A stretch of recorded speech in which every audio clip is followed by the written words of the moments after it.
8.11 times 10 to the 6.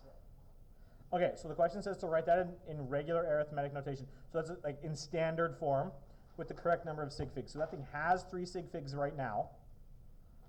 I mean, anything without zeros is nice and easy. Was there a 0 after the end, at the end of this one, or is it this it? No zero. Is that cake your lunch? Well, it's part. That's not all your lunch? No, I had real food too. Well, cake is real food. Okay, so this thing in standard notation means we start with the 811, and to put it into standard notation, we go where the decimal was, and we move the decimal this many times. So it's going to go 1, 2, 3, 4, 5, 6, and we fill all of those with zeros. Did I do that right? 1, 2. Nope, I screwed that up. How could I screw that up already? Come on, Dawidoff. 811. Decimal's there. 1, 2, 3, 4, 5, 6. 0, 0, 0, 0. Before zeros, because there's 2 other digits there. So I want this thing to have 3 sig figs. If I write it like that, how many sig figs are there? There are 3. We are done. If you had a decimal, then now all of a sudden you have 7 sig figs. Don't put the decimal in. Yeah, Simran.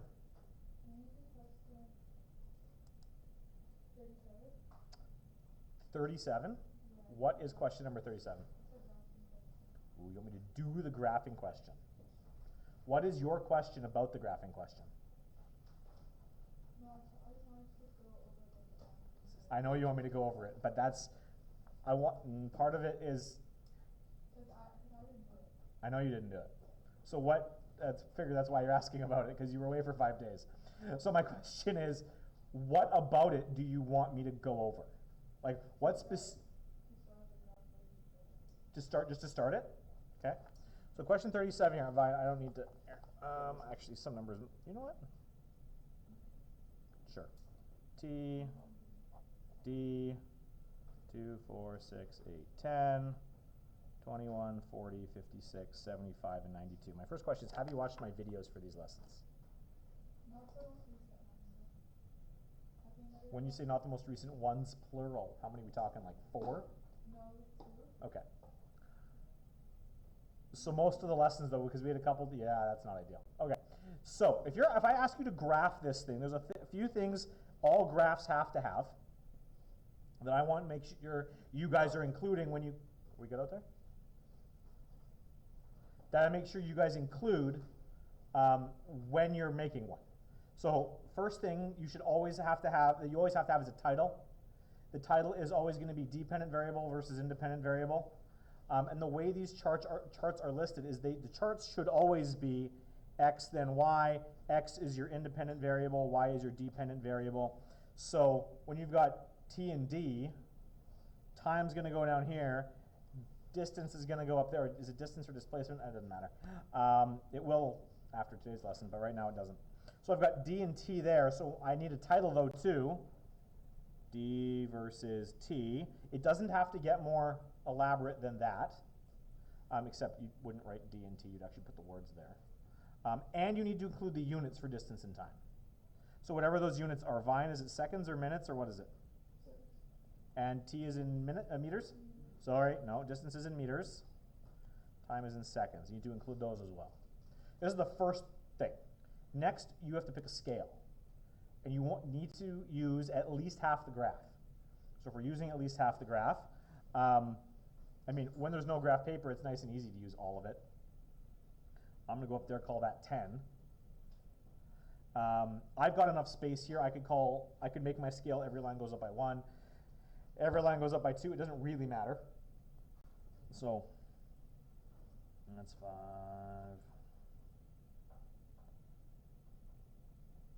1, 2, 3, 4, 5, 6, 7, 8, 9. And then we're going to go up. Now this scale is a little bit more interesting because I'm going to have to go up. Oh, and when you make the scale, they need to be uniformly distributed. Like you can't go up, I'm going to call 2 lines, I'm going to start 2 right there and go 3, 4, 5, 6, 7. Because then this gap is twice as valuable as the rest of these gaps, and we don't want that. So now when we're going up here, let's assume that starts right there on that line. I've got I got lines that go up here.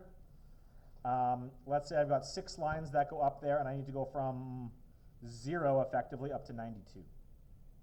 So on this graph, I would call each one of those lines probably 20, because if I go up by 10s, that's not going to be enough. This will only go up to 60, and I need to go up past 90. So if I go up by 20s here, 20, 40, 60, 80, 100, 120, I've got my scale there, and now I just start plotting points. I'm going to need 10 and 92, so 9, I could even put the half ticks if we want. Let's make our lives a little easier. So 10 and halfway is going to be 90, so just a smidgen over halfway is going to be 92. And then 8 and 75 is going to be like there-ish. And then 6 and 56 is going to be halfway between 50 and 60, there-ish. And then I've got 4 and 40, well that's nice. And then I've got 2 and 21, so it's going to be like right there. And those are my lines, and now I want to draw a line of best fit. A line of best fit is a line that goes through, that approximates all the data. It doesn't go through every point necessarily, but it follows the trend. So this, we would say that this line is linear, even though a straight line might not hit every single data point. You can see that the trend is obviously straight, is what I'm hoping that you're seeing, as opposed to one that obviously kind of curves up. So we're going to have something that looks like this. Like you can see like that's, oops, sorry. You can see that that's pretty linear. So my line of best fit might be something that looks like that. But if I do that, I don't know if I go that way, maybe that way. Sure, let's call that. There's a line for you. And now you start answering some questions about it. How would you write the equation similarly like an Y equals mx plus b, except, well, you're starting here, and now you're going to fill everything in. Every single one of these is going to get a different, there should be no y's and x's when you're writing the equation in physics, because y isn't y is d. We named it. So we're going to get d equals, you calculate the slope just like we always do. Slope equals rise over run. And for a line of best fit, you don't include data points, you include points where your line of best fit that you've drawn cuts the graph nicely. Like you want to go through corners of the grid so that you know what those values are. They don't have to be data points, and in fact they shouldn't be data points. That'll be your m value, whatever this is, goes right there. And the slope now has units, right? Because the rise is a change in distance, which is measured in meters. Your run is a change in time, which is in seconds. So now all of a sudden your slope has units, meters over seconds, which we're going to talk about very shortly, but that should be pretty indicative of what the slope means. A meter per second is the same, well, it's equivalent to, conceptually, having a kilometer per hour. So what does that slope represent? What is measured in kilometers per hour? The speed, how quickly you're moving. So not only are you going to get a value for the slope, it has real world practical meaning. X isn't x, x is now t, because we changed it, we renamed this thing. And then your b value is whatever your y-intercept for this line happens to be. I mean, mine looks like it goes through 0, but yours might not. And Iyad actually had a really good example of this. So when Iyad graphed his on the review, it was the review, right? You showed me? He had, it was beautiful. He did the equation, and he got that, he calculated that something was supposed to be 48. And then he looked at the graph. No, the graph said it was supposed to be 48, right? And then his equation, well, when he punched it in, the equation actually said 45. So he showed me, he's like, what's going on here? Well, the graph I gave you isn't a great graph. It's pretty small, kind of up in the corner of your paper. If you look really closely at that, at Iyad's graph specifically, and I'm going to use yours as an example because you did everything right. I'm not picking on him because he did anything wrong. If you look at his line doesn't actually go through 0. It's a little bit above 0. So you could make an argument that based on the scale Iyad had, that the y-intercept is actually 2 or 3. So his b value wouldn't be 0 like mine would be here. His would be 2, maybe 3. Whatever that value is, whatever value his punches through. And now all of a sudden the graph says 48. When you punch into the equation, you got 45 based on the slope. Oh, look, what's 45 plus 2 or 3? It's 48. And then if you go back to that whole discussion we had about error, we want it to be within plus or minus 10%. So if you're reading it off the graph, or you're doing it off your equation, plus or minus 10%, well, 10% of 48 is 4.8. 10% of 45 is 4.5. Is 48 45 plus or minus 4.5? Yeah, you bet it is. Because 45 plus 4.5 is almost 50. 48's good. All of a sudden, now your lines and the equations for them, you want to be able to match with whatever the grid says it is, but you have to keep in mind that your y-intercept of the line of best fit doesn't necessarily go through 0. Conceptually, we would say, oh, at time 0, he starts at 0, probably. We don't know. Someone was taking this data down, and it's a horse, right? So that's the other part of the question. Someone took this data for a horse running down a country road. Well, a horse is 2.5 meters long, maybe. And last I checked, horses are moving pretty good. We already talked about the error that you guys have in taking values, time values, your reaction time. Never mind when you see where a horse crosses that line, right? So you could be out by a couple seconds. There's error all over the place. So we're no longer just a standard math equation.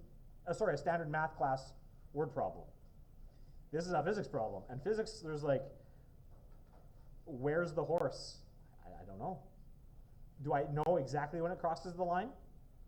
Your answer should be no. You want your answer to be no. No, I don't actually know when the horse crossed the line. This is my best guess of when the horse crosses the line. It better be your best guess, but that's all you can account for it being.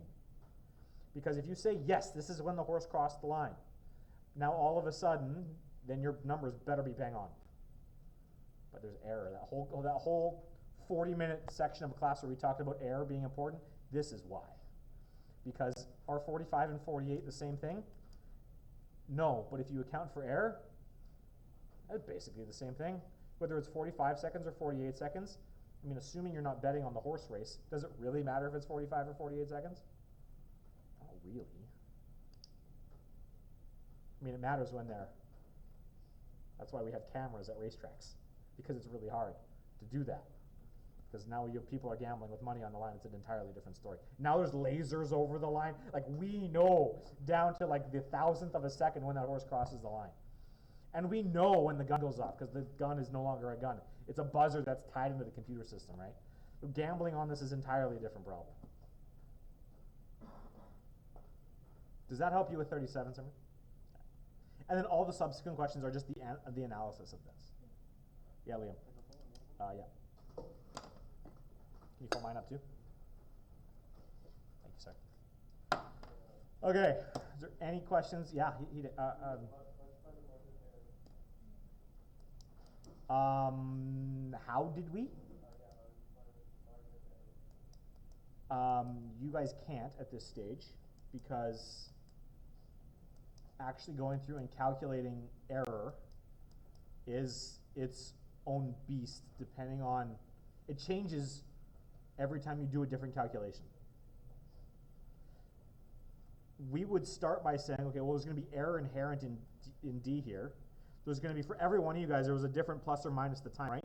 Because like for me, I think I had plus or minus 0, but just my reaction time, 0.13 seconds. That's just reaction time. So like the brain to my hand to tell me to turn it off, that's that time. But then in there, you're going to add in the time until you saw it cross a line. Like, I can demonstrate something for you here, okay? I want you guys all pull out your timer. It's gonna be good. If you wanna do this, yeah, pull out a stopwatch. And you're gonna, have a quarter. I'm just gonna drop a quarter on the desk. Okay? And to answer your, your question, I want you guys to start it when I drop it. And I want you to, no, your timer, stopwatch. Start the stopwatch when I drop the quarter. And stop when it hits desk. That's all I want you to do. Okay? Go. There's no, yeah, 45 seconds. That was really bad because that was really high. Let's start from the floor. Okay? Now you do a countdown. This sounds like 3, 2, 1, go. Okay? 3, 2, 1, go. I got 56. 56 seconds. No. Oh, 25 seconds. Okay, so this is perfect. What was your time? 0.28. What's your time? 0.56. 0.73. 0.61. 0.4. 0.58. 0.56. 0.3, right? So, like, the discrepancy between these times, and I don't actually know that I didn't take the time. Maybe I'll do my own. This was roughly what I had done before.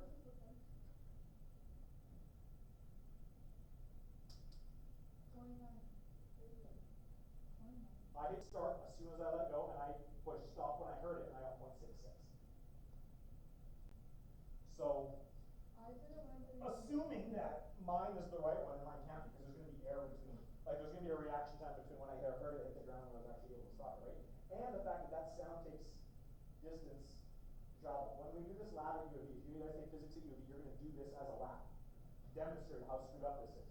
You're going to go to the top of the clock tower, so someone's going to have a marble, and your partner's going to have a marble, and you're going to be on the ground, and they're going to drop the marble 40 feet. Sorry.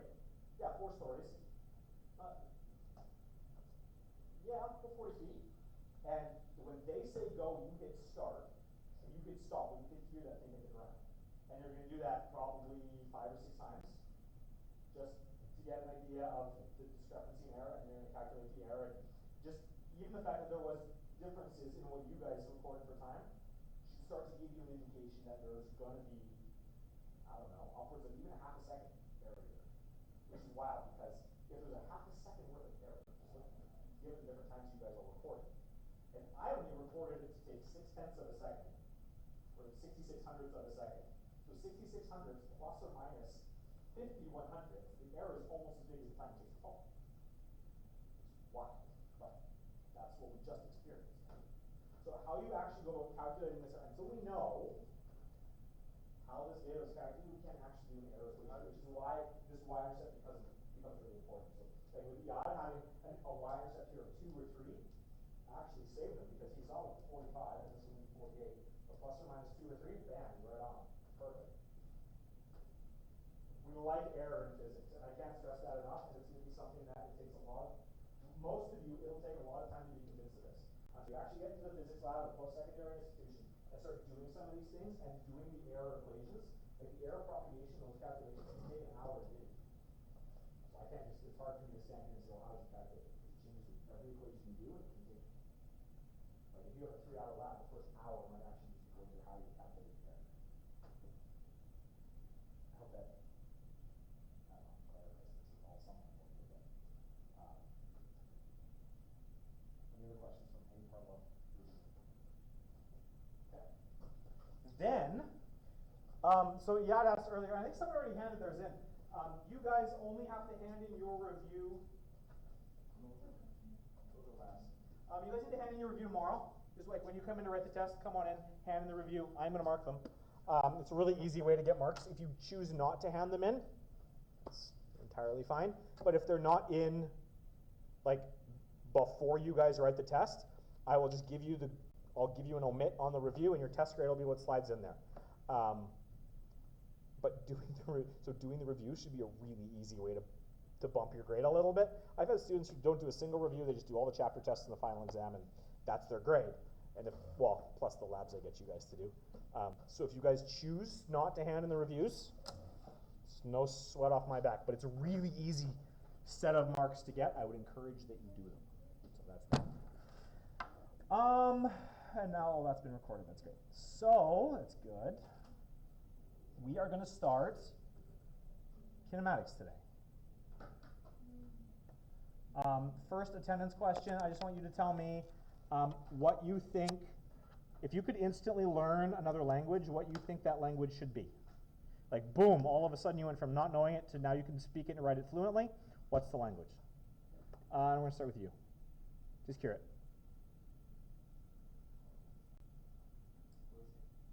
Russian, okay? Here day.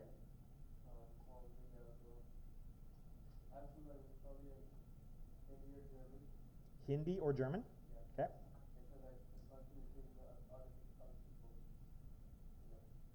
But I mean, there's hundreds of languages for other people too. But yes, Granavan.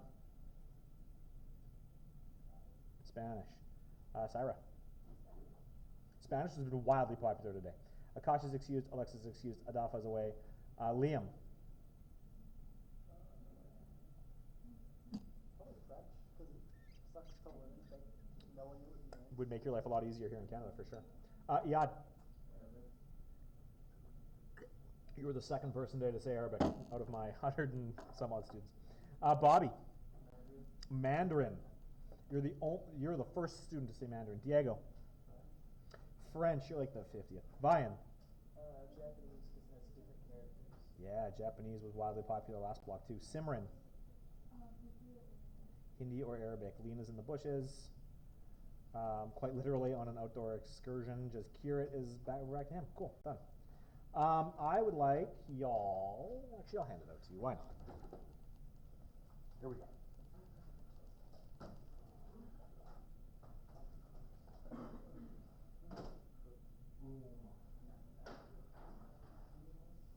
Here we go.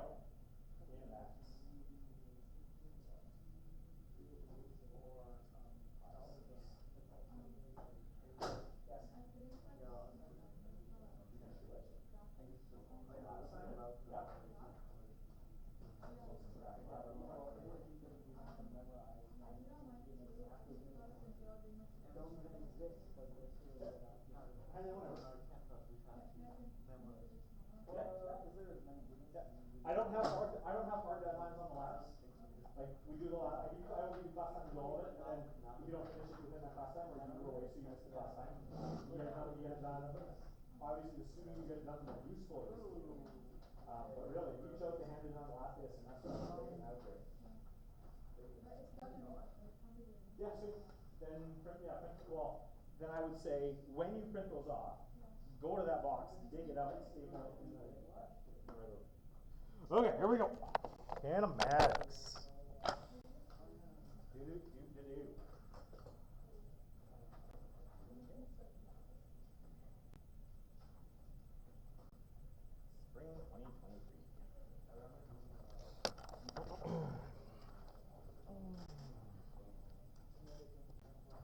So, love it. This I will pro tip. If you don't have a binder yet, you're really going to want one. When these booklets start to get a little thicker, you're going to start losing pages off the front and back of these things if you don't have a binder to store them in, just so you're aware. Okay, kinematics. Kinematics is the study of motion, which is kind of vague because chemists will say that too, because that's what chemistry is, just the movement of chemicals and compounds and atoms through things. Kinematics is the study of motion. When I say motion, what I want you to think of is like what we would consider normal motion, whatever that means. So kinematics is like your average sized objects moving at what we would consider to be normal speeds. It's not really tiny objects moving really, really fast. Now you're getting into special relativity. It's not really, really massive objects because now you're into general relativity. It's normal-sized objects moving at normal speeds for those objects. You could have small things. You could have a bullet. Bullets are small. Bullets move at hundreds of meters per second. That still is considered normal motion. But kinematics is the study of normal motion. It is the how of all of this. The how fast, how far, how long. So at least for some of this basic kinematic stuff, it's stuff that you'll have seen in math classes perhaps already. And language is very important in kinematics. In physics, in all of physics, not just kinematics, but in all of physics, all quantities fall into two categories. These are mathematical categories. One is called a scalar and the other are called vectors. This isn't actually entirely true either. Things get more interesting than this. But anyway, we'll start with this. These are mathematical objects. Scalars and vectors. And these things themselves have different properties. That's why I'm hoping that's obvious, because they are different, right? Scalars and vectors. But in the world of mathematics, there's also more than this. There's also something called a tensor, which is weird. Should you study engineering, you'll look at tensors.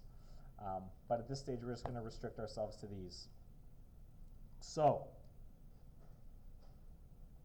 let's talk about what these are. Scalar quantities and vector quantities. Hands up if you've ever heard either of these two words in any context.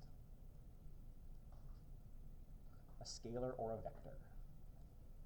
Vector is the more common word, just in vernacular. If you took a digital media course, perhaps you talked about vectored images. Hands up if you've ever seen Despicable Me. What was the lame bad guy's name in the first Despicable Me? His name was Vector. Why was his name Vector? There's a whole scene in the movie explaining. He explains to Gru why he calls himself Vector. Does anyone remember?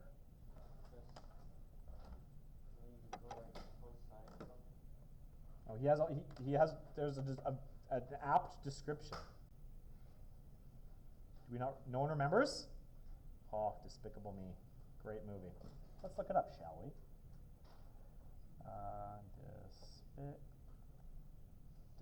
Despicable, D-E-S. Despicable Me vector intro. Here it is. Right?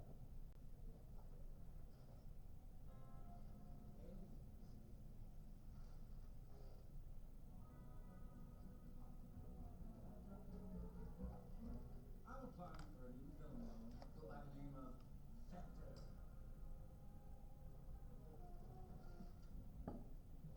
And it's a mathematical term, a quantity represented by an arrow with both direction and magnitude. Vector! That's me, as I'm committing crimes with both direction and magnitude. Oh yeah! I'm pausing it right there. That's the great pause. And you probably saw this as a kid and you're like, yeah, whatever. Here it is, for the first time in your life, actually means something in this context.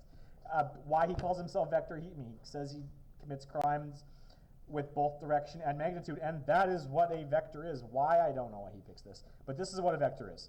So a vector quantity is any quantity that we use in physics, and this is the easier one to start with.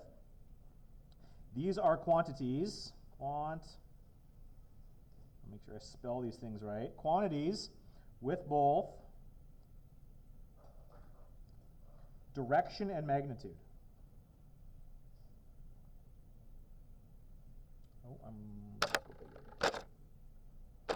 Direction and magnitude.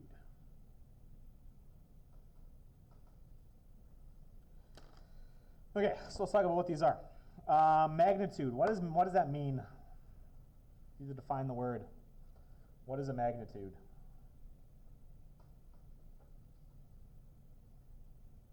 There's another pop culture reference here if you... No? Nobody? Magnitude? Okay. That's fine. You all need to go watch a TV show called Community. What's a magnitude? What does that word mean? What context have you heard it before?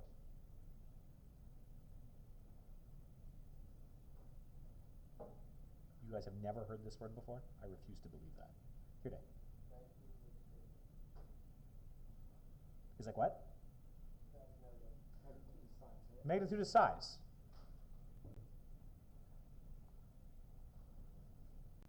So how big? So vector quantities are anything that we can measure in mathematics where we care about how big the concept is, and that concept has a direction associated with it. So, somehow a scalar is different. A scalar is missing one of these two things. Which is the only one it could make sense to be missing? Right? Like, how could we talk about a concept in physics if it doesn't have a magnitude, right? So absolutely. So a scalar quantity are, let's go this way, are quantities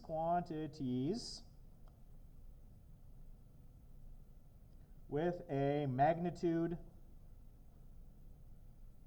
only.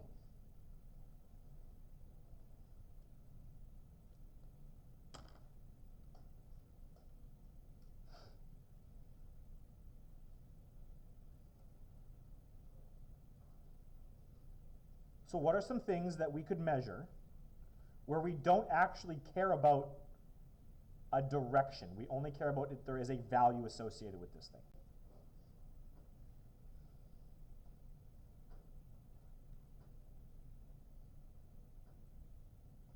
I'll give you a hint. Your driver's license measures two of these things.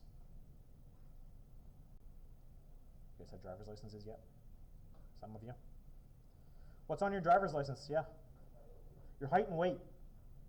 Your weight isn't a vector because your weight doesn't have a direction. You don't weigh 60 kilograms north. That doesn't make sense. There's no direction associated with it. It's just a value. Hello. Hello. Mr. Sanford in the foods room. How are you?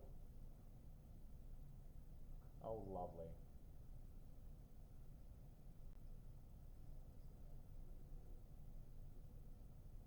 Who's the young man? Hayden Glenn. Interesting. I gotta look. He wasn't marked away on Friday in my class? I don't remember.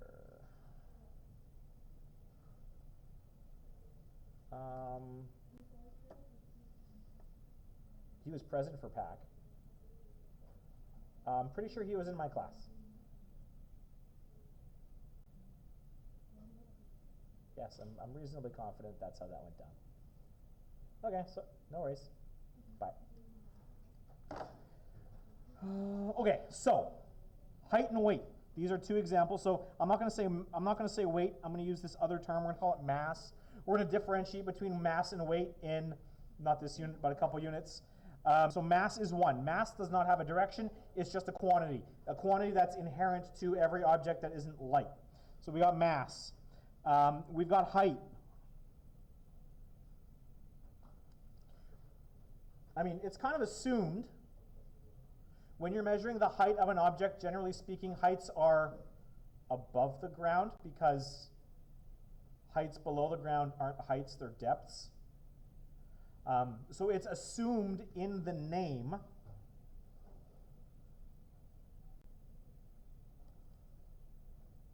that, there's a direction there or not. So mass, height, what are some other things that we don't necessarily have a direction when we measure them?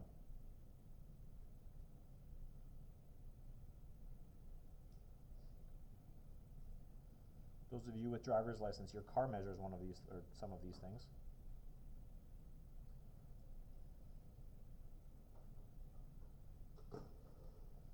Your car measures two things for you at all times. What does it measure? It measures your speed. If you drive really, really fast forwards, the speedometer goes up. If you drive really, really fast backwards, does the speedometer go down or does it also go up? It goes up regardless. And if you've never done this, don't hear me say that I'm recommending that you try this. But especially on older vehicles that don't have a digital speedometer. My buddy and I, one lunchtime, no, it was actually during spare while we were in high school, decided to try this. We went out and out past Bradner where the roads aren't very busy during the day, and we went forward really fast, and then we threw it in reverse, and we went like 60 kilometers an hour backwards. Terrifying, would never recommend it. But we did it, and it doesn't actually matter which way you're driving, speedometer all the way goes up. So speedometer measures speed. Speed is only ever how fast. Speed does not care which way. Your odometer, on the other hand, does care which way. If you drive backwards for 100 kilometers, your odometer will go down 100 kilometers. If you go forwards, it counts up. If you go backwards, it counts back. Which is how car dealerships can actually screw with you especially on older vehicles. Because you can disconnect, I've seen this, you can disconnect the odometer, you can hook it up to a drill and wind the thing backwards. You can take tens of thousands of kilometers off of it's wildly illegal, but you can do this, wind them backwards, and dealerships used to do this back in the day, and sell cars for maybe with 100,000 less kilometers than it actually has, because they screwed with the odometer. Your odometer cares, your speedometer doesn't. You can do that. At least on older vehicles, digital ones, I don't know. I don't think they would. I have no idea how it's recorded now. But on old cars, the odometer was a mechanical system. Yeah. You can screw with a mechanical system. So things like mass, height, depth, speed, things like volume. Volume doesn't have a direction, and therefore density doesn't either, for those of you who have looked at density in chemistry. Density is dependent on mass and it's dependent on volume. So if a quantity is dependent on two other quantities that are themselves also scalars, then it must be a scalar. I'm going to go back to the beginning of the list because I left some space over here. Distance is another one. Distance doesn't care either. How far are you away from another object? Well, you are, I don't know. Let's do this. I'm going to come stand over here in the middle of the class. And I want you to estimate your distance for me, Liam. From me. From you to here? From you to me. 6.5 feet. Same estimate. Okay, change your estimate just a smidgen. Okay, so 7. So if I was 7.5, now I scooch towards you. Now I'm trying to get this following the same number between the two. I'm trying to make a point here. Can we say 7? Can we say 7? Yeah. If we're going to do feet? It's probably more than, this is way bigger than 7 feet. Because if I'm almost 6 feet, if I lie down, I'm almost at you. So, sure, let's estimate 7 feet. Sorry, what? 5, 11. Yeah. 5, 10 otherwise, or 5, 10 and a half otherwise, but whatever. Functionally almost 6 feet. So if I laid down, I probably would only make it to like here. So I still got a ways to go. But anyway, let's say it's 7. Distance doesn't matter which way. You two are obviously not sitting on top of each other, but you're both 7 feet. Let's say 10. Let's call it 10 because it's probably closer to 10. Let's say that, and you both are about 10 feet from me. So you're that way, you're that way. You're actually specifically north. No, south from me, because that's where the border is. You're north from me, because Michigan over that way somewhere. So there's a difference between distance, you're the same distance, and another quantity that we're going to talk about with vectors that specifies that you're that way and you're that way. Okay? So there is a difference between these two things, and this is kind of the segue I'm going to use to go between them. Because obviously Simran and Liam, you guys aren't sitting on top of each other, there has to be a different quantity to more accurately represent where the two of you are. We call that quantity position.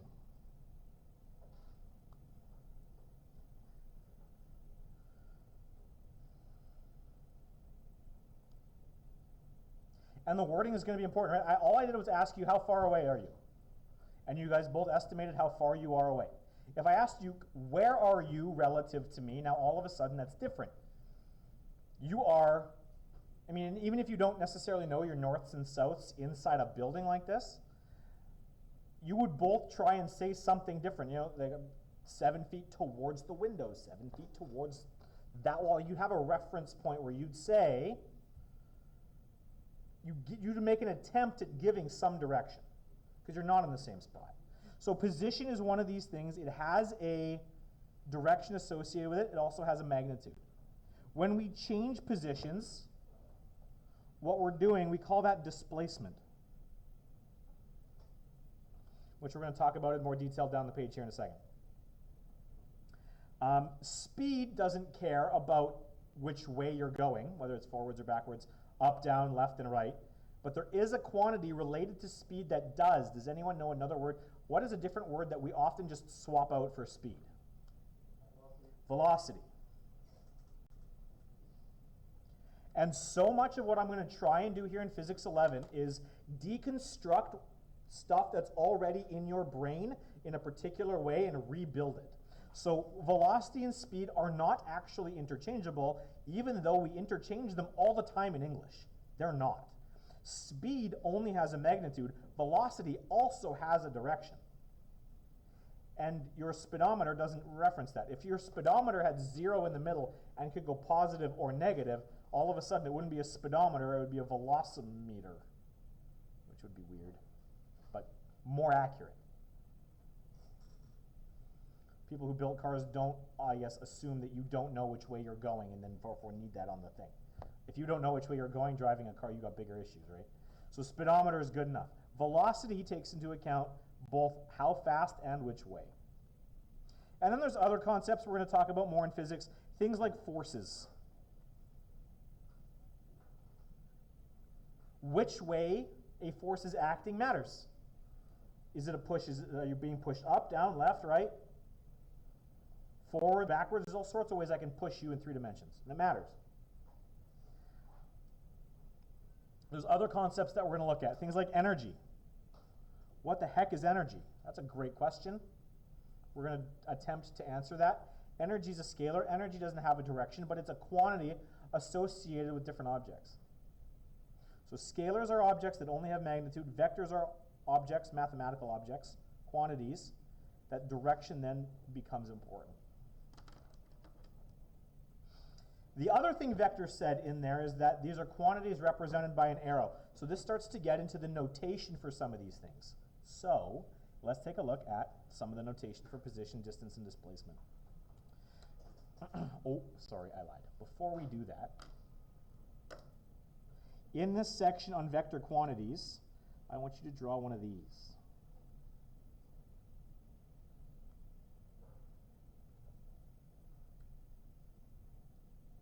We're going to keep it to 2 dimensions for the time being because 3 dimensions is really hard.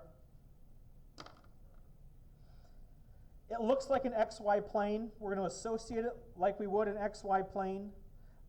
When you move to the right on the XY plane, are you positive or negative? You're positive. So we say any direction this way, just to keep it consistent, we would consider to be positive mathematically. You don't have to, and sometimes it's convenient not to.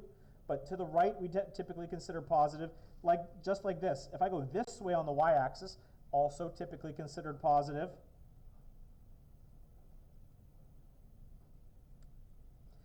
But up and to the right aren't the only things that we do this way. If that's up and that's right, those are both technically considered positive.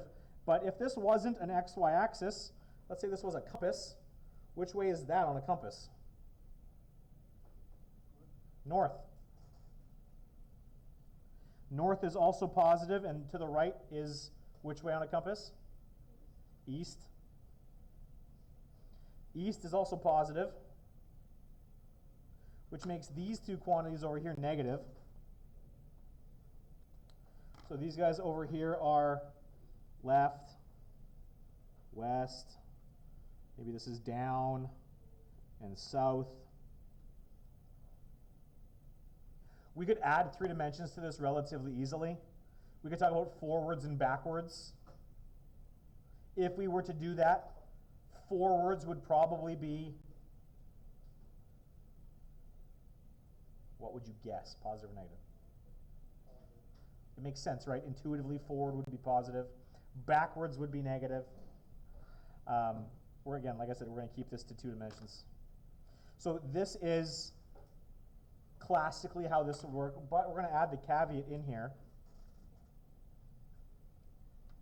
Technically speaking, positive and negative can change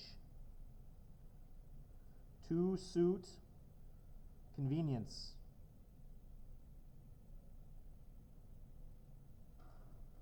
Pretty sure that's how you spell convenience.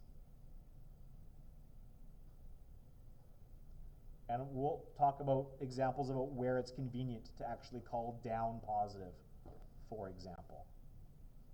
Typically, this is what you'll work with, but there are times where, mathematically speaking, it makes more sense to flip them, and as long as you're consistent, you're allowed to do that.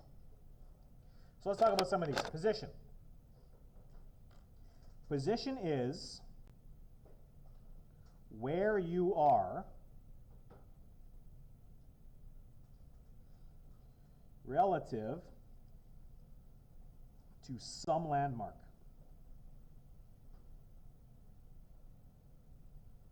Mark, M-A-R-K.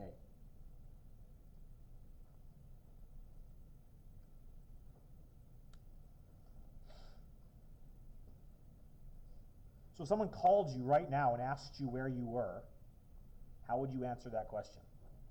Kiride, where are you? It's pretty vague. No one could find you. If you wanted someone to find you, let's say Skip is looking for you to give you your lunch. You've called Skip. Skip, your driver's like, where are you? How would you tell your Skip driver, not how to get to you, but where you are? Yeah.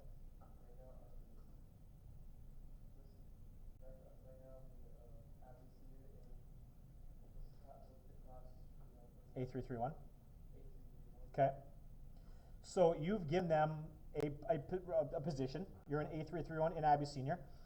So what you've done is that you've given them a position relative to, well, 3 tells them when you're on the 3rd floor. 331 tells them that you're at the end of the hall. So you're giving a position relative basically to the center of the rotunda on the floor. If your friend was asking where you are, it's lunchtime and you're here because you made me mad and so I kept you in at lunch. I gave you pack, except you're here. Your friend calls you Simran. How would you describe where you are? Third floor near the IB rooms. So now you're giving a slightly different location relative to now you're using the IB rooms. Let's say it was a friend who had me as a teacher. Then I'm Davidov's room. If I blindfolded myself here and asked you to tell me where you were, all of a sudden you'd use a different reference. Let's assume I'm blindfolded, yeah, and I had to get to you from where I am. If you just gave me your position, not directions, if I asked you where you were, Yad, how would you tell me where you were? Those 4 corners, that is not a lot. I am also near the corner of this room, and we are not in the same opposite to where I am. So now you're using different language. You're saying relative to my position, you know where I am, relative to where I'm starting, now you're using a different landmark. On a grid, the landmark is always where? Where's the one location we can all agree on that grid? Without a scale. There's one spot. Here it is. The center. What's the name for the center? The origin. So when we're talking about landmarks, when you're talking about position, it's where you are relative to some landmark. The mathematical term we use for that is the origin. And that origin can change. It's just some origin. Iyad chose to describe his position relative to where I am. Gernavin might not. Gernavin might say, I'm sitting by the door. I'm the closest person to the door, he might say. So now his origin is different. His is over there. So how you choose to landmark is going to change where your origin is, but both of you chose, I'm speaking for you, Gernavin, but those 2 different choices still reflect an agreed upon point. I know where I am, I know where the door is. I can still find either one of you, depending on, even if you gave me those 2 different descriptions. So your position matters. It's where you are relative to some landmark, some origin. Another way to think about it is kind of what I'm trying to describe here. Some agreed upon 0, someplace that we're going to call 0. Position is a vector. And so when vector describes things by being described by an arrow, to talk about position, position is actually the letter D because P is something else. And we throw an arrow above it when we're looking at the symbols for it to reflect the fact that this is a vector. Some textbooks do it differently. Some textbooks will just do this.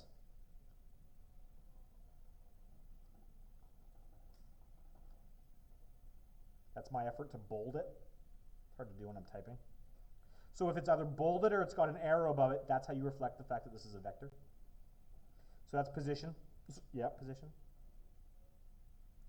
Distance. Distance we already said was a scalar. It's how far something is away.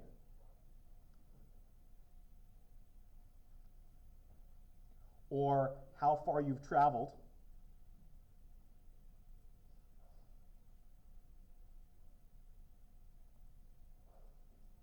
I'll put traveled over here.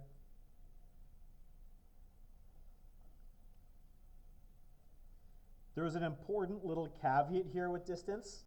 It's not just how far something is away. It's not just how far you've traveled. Distance is those things, but it's always the actual ground covered to get there.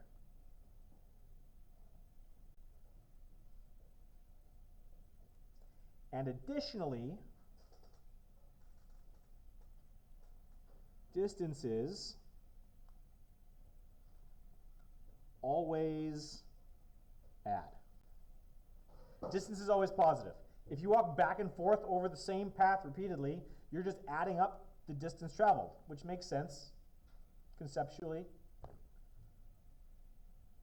If I walk back and forth from my desk to the door, and I end back where I was back here at my desk, I mean, it doesn't look like I've gone anywhere, but my phone would record that I've walked a whole bunch. It would count my steps, the actual distance I've traveled, even though I haven't actually gone anywhere because I'm still at my desk. So there's a difference between the concept of I've walked all these steps versus I haven't really gone anywhere because I'm still at my desk. That's the difference between distance and displacement. Displacement, at its most fundamental, a distance is a change in position.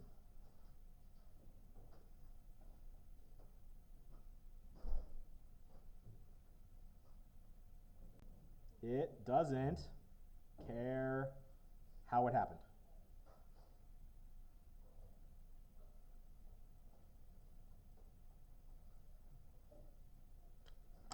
For example, I'll get up and I'll go around again.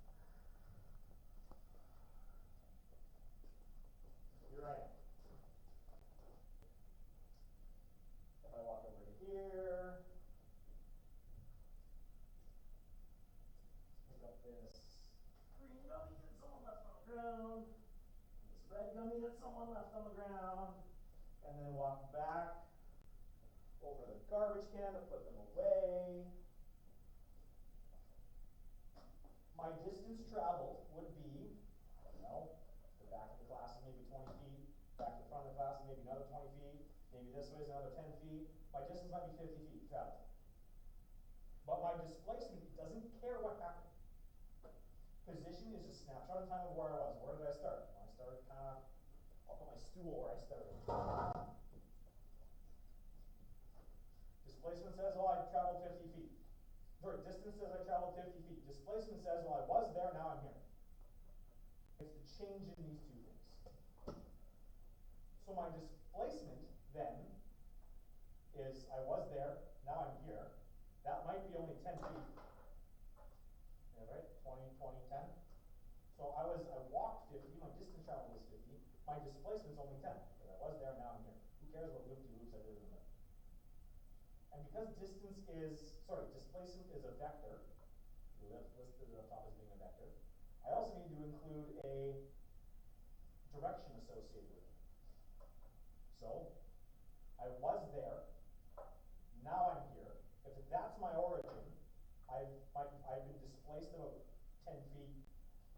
which way?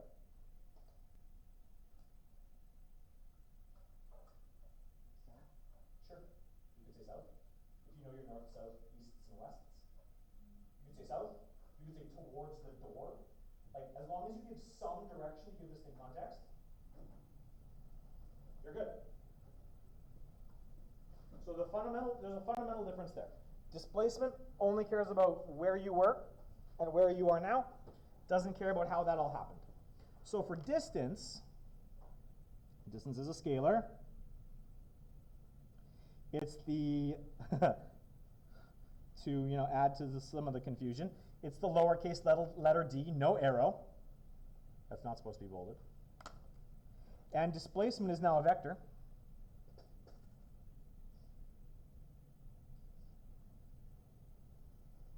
It's the change in position. So it's related to the symbol for displacement is actually related to position. It's also a D with a line above it, which is not confusing at all. But there's a mathematical symbol we use to represent change in something. Does anyone know what that symbol is that reflects the change in something? It is a triangle.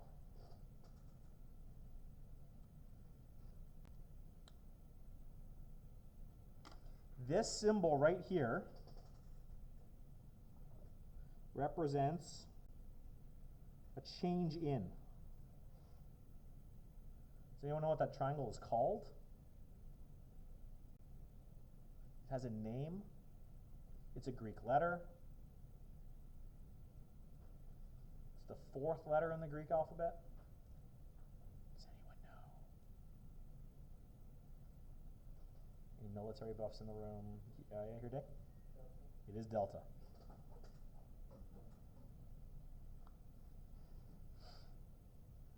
That is the Greek letter delta. It means change in, and, well, it sucks, but often shortened to just this, which is the same as position, which sucks, but it's true. These two the symbols are often used interchangeably. All three of these for two different concepts, one being position, one being displacement. What you're actually doing with it will depend on the context of the question. There's just all sorts of ways that this is differentiated. So it doesn't care how it happened. It's a change in position.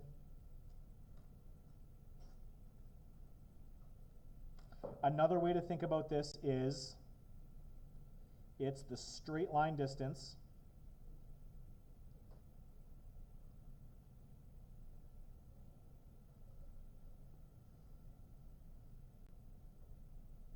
from where you started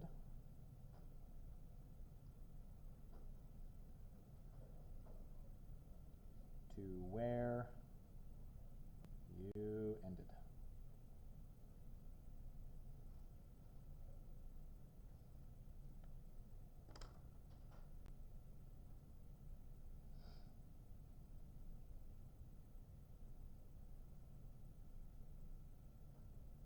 So I'll give you a couple examples here. We'll draw some pictures.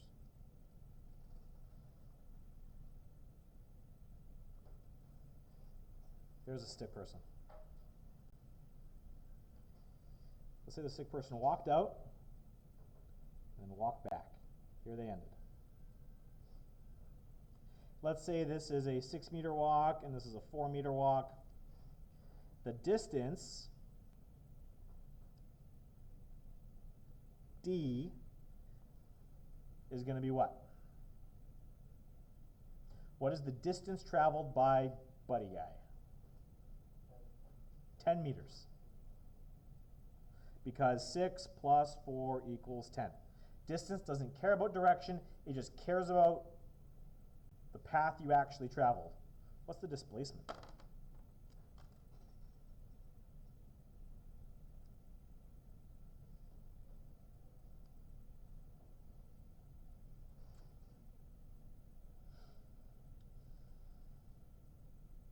Yep, it's 2. Because if you go out 6 and then come back 4, you're just missing this 2-meter chunk here, right? And displacement doesn't care where you started doesn't care about how you did what you did. It just cares, I was here, now I'm here. So displacement is, well, 2. Let's give these units. We should give these units. That was 10 meters. This is 2 meters. But displacement also needs a direction relative to where we started. We use these square brackets when we're referencing a direction, rather. If you had to give a direction for the displacement, what would you say?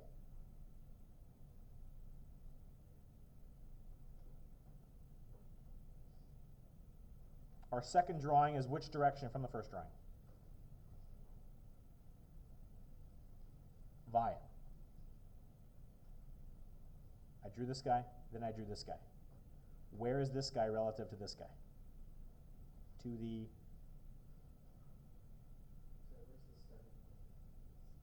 beginning of the black.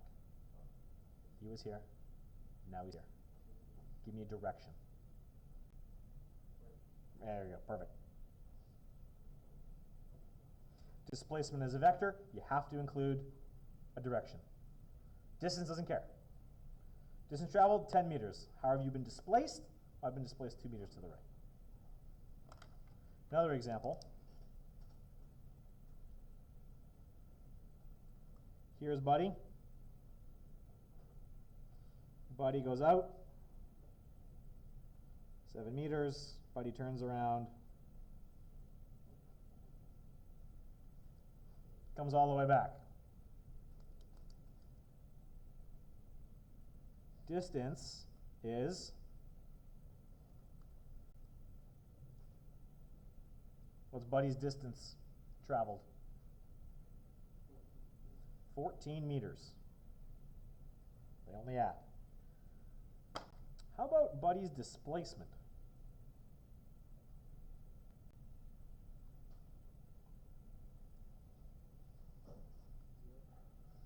Is that what you guys are going to say? 0. Displacement doesn't care what happens in the middle.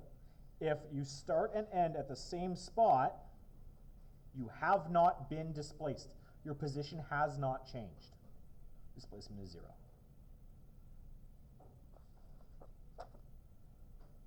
Flip the page. So it's the same kind of stuff. I've got car A, I've got car B. What is the distance from car A to car B? Take a look at our scale. I've got car A over here on our number line, over here at -2. There's 0. I've got car B over here at 7. What's the distance from car A to car B? Sorry? 9 meters, sure. Except it's not meters, it's kilometers. But yes. And the distance from car B, of car B from car A is also 9 kilometers. It doesn't matter which one's in front, it doesn't matter which one's behind. 9 kilometers is 9 kilometers. What's the position of car A? Now, the relative to where is implied because they've given us a number line. They told us where to look for 0. What's the position of car A?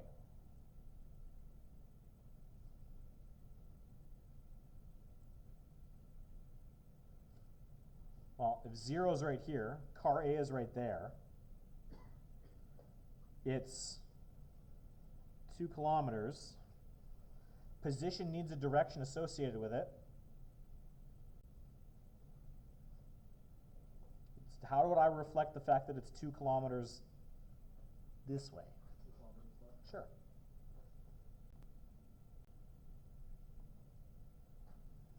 Two kilometers left. The number line, though, also gives us a handy-dandy way of talking about lefts and rights, because on a number line, anything to the left of 0 is also negative.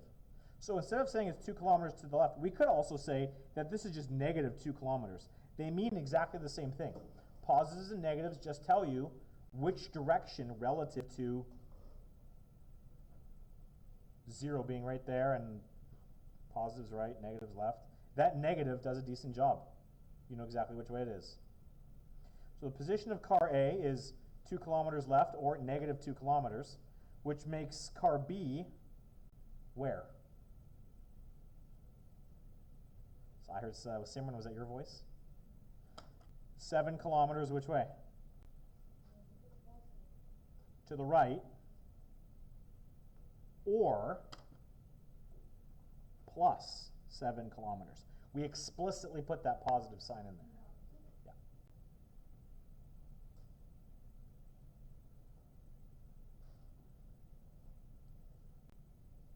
So what is this displacement of car, what is the, now look at it, what is the displacement of car A measured from car B? So this, what this is basically asking is, what would I have to do to get to car A from car B? Distance traveled isn't enough. It also matters which way you go. Because if you go, whatever this distance is forward, you're not going to get there. We're going to specify that it has to be this way. What is the displacement? Well, if we look at the formula for, or what it means conceptually, did I write it down? I don't think I did. I'm going to flip back. I forgot to write one thing on this page. This delta, meaning change in, has a very specific mathematical interpretation. I'm going to grab another color, this one, and I'm going to go this way.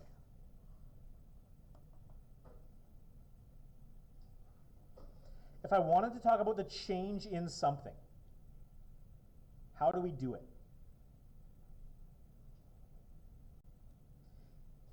An easy way to talk, one of the easiest ways to talk about change is for any of you who are going to the gym.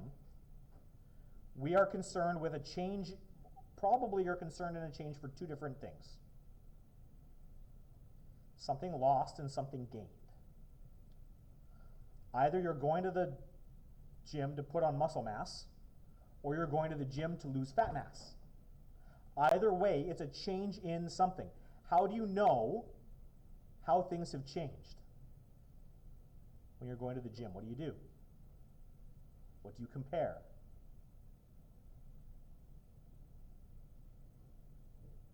Here, Dave.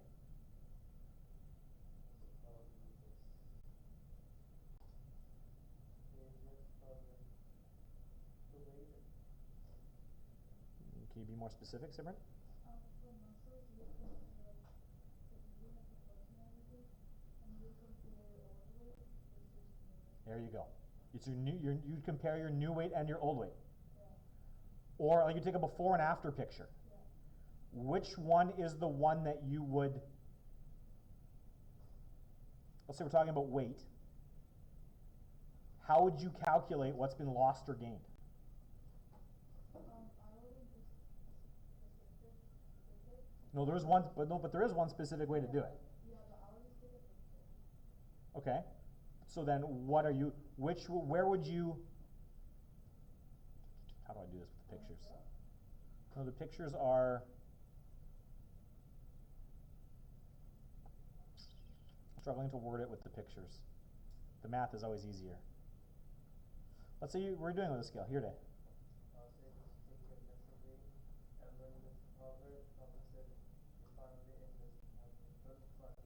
Subtract which from which? You'd subtract the initial from the final.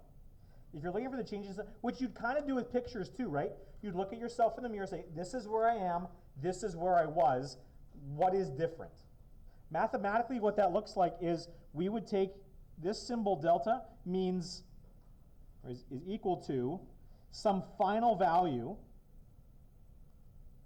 minus some initial value. Lots of us are familiar with jumping on a scale. Oh, I was 100 kilograms. Now I'm 90. Oh, look, I lost 10 kilograms. Or I was 60 and now I'm 65, and all I've been doing is lifting weights. I put on, I mean, that'd be insane. 5 kilos of muscle mass is ridiculous. In a short, well, I guess it depends on the period of time. But that's what you do, right? You take a look at where you are now, you take away where you started, and what is left over is how things have changed. So let's go back to the other side. if I have the displacement of car A measured from car B, what we're going to do is we're going to use our positions to calculate it. Displacement is equal to your final position minus some initial position.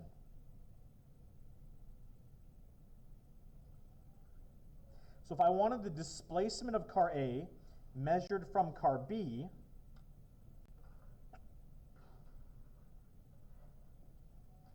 what I want to look at is the position of car A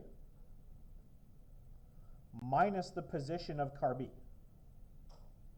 The position of car A, I'm going to run out of, I'll just keep going here, is negative 2 kilometers, or 2 kilometers west, but west doesn't make sense mathematically, so we're going to use the blue one here. Car B, if I'm measuring it from car B was over here at 7, positive 7. So if it's final minus initial, it's going to be 2 minus positive 7. So the displacement of car A relative to car B is negative 9 kilometers. Or another way to interpret that is negative is this way. We could say that this is 9 kilometers left.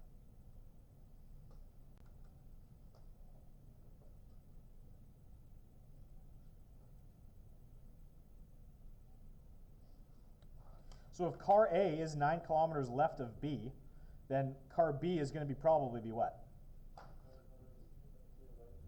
Yeah, it's going to be the same distance, but the opposite direction.